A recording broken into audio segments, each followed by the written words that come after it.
But the mihrab was the Holy of Holies, a special room, to which only the chief rabbi had access, no one else. And Richard Friedman, on the basis of his research, described what was put into that mihrab. He said there were 2 of these animals, not 1. 2. And they were made of wood, because the Torah prohibited graven images. And their wings were stretched out wide, so that the wingtip of one was touching the wingtip of the other. Also, the Jews knew about Borak, and they knew that Borak had been used to transport others in the past. This was nothing new to them. Oh no. But now Nabi Muhammad alayhi salam is asked to mount on Borak, and a message is being sent to Banu Israel, that they would recognize that this is indeed a true prophet, because they know about this heavenly animal. It was there in the temple by Solomon. The Prophet ﷺ mounted Borak, and then Borak took off through the night. And we are told that as he was traversing through the night, at a speed that was so great that every step traversed the horizon of the earth, that he stopped several times. We will mention only 2, because these are in Sahih Bukhari. That there was a caravan which had camped for the night, and Borak came down, and the people had left a container with water, and it was covered with a lid. And Nabi Muhammad alayhi salatu wasalam got off Borak, removed the lid, drank the water, replaced the lid, and then Borak took off again. And then the second time Borak came down, and another caravan had camped for the night, and a camel had broken loose. And he called out to the people who were sleeping, "Wake up, wake up. Your camel has broken loose." And then Borak took off again. Sometime later, maybe 2-3 weeks, maybe a month, we don't know how long, this was confirmed. When the caravans arrived in Mecca, they confirmed, yes, this happened. That we went to sleep in the night and woke up in the morning and the vessel was empty, yet the cover was on the vessel. And yes, we did hear a voice calling out to us, "Wake up."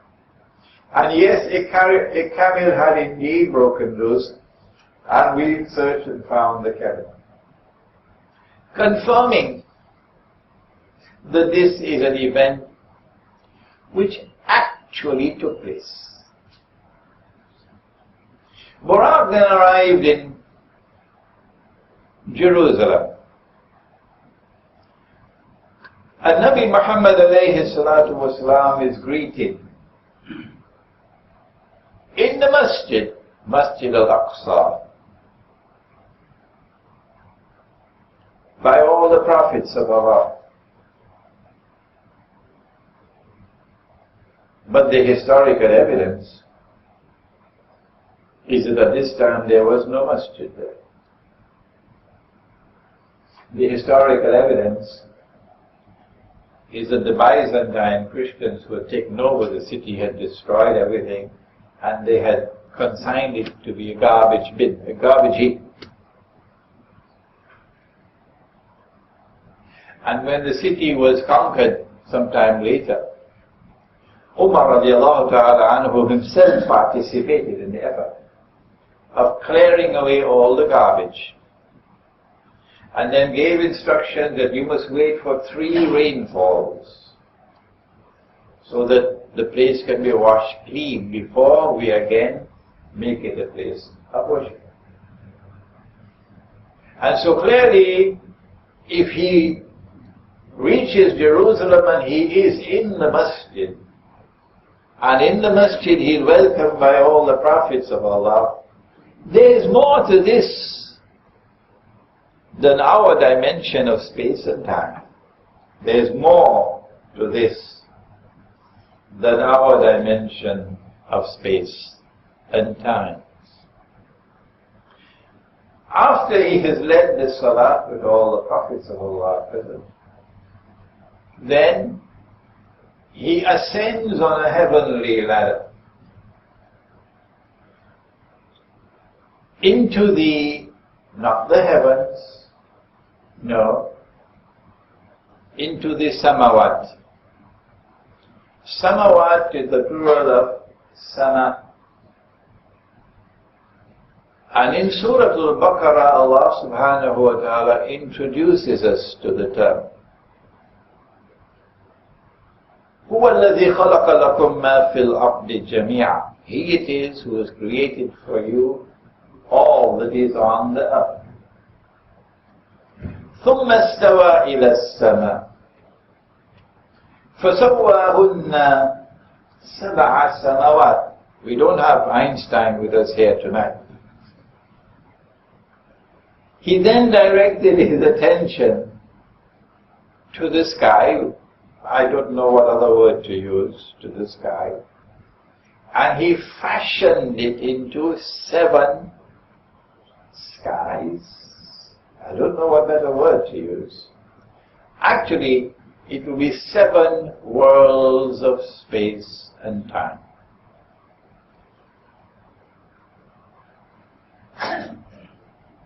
And in Surah Al-Mulk, Allah speaks about them and He says, الَّذِي خَلَقَ سَبْعَ سَمَاوَاتٍ طِبَاقًا. He it is who has created 7 worlds of space and time alongside each other. And so Nabi Muhammad ﷺ enters into these different worlds of space and time. In the Quran, this is referred to in its totality as al-ghayb, the unseen world.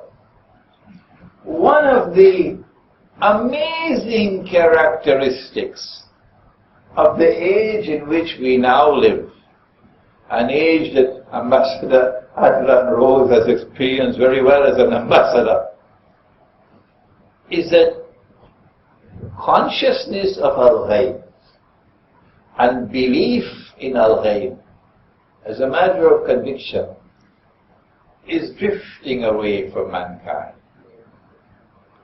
And so more and more people are now imprisoned in the consciousness of this being the only world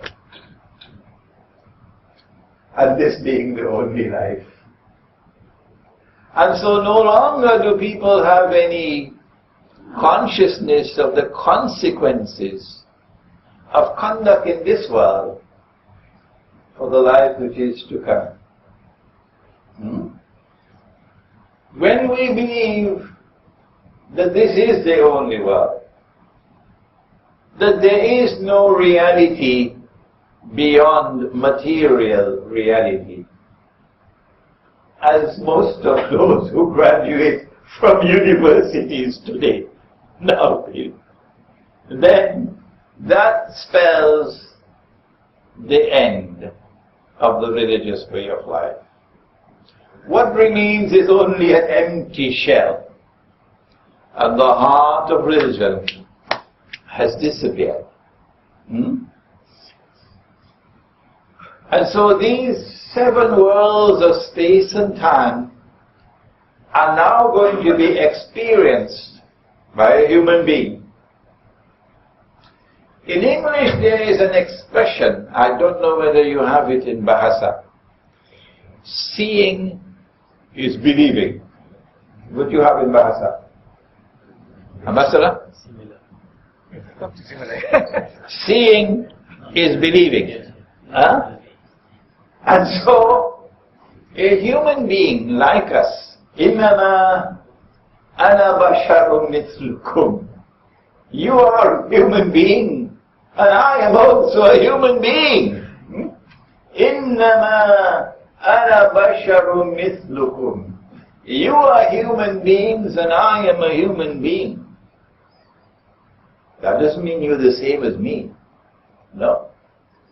There are some human beings who are worse than animals.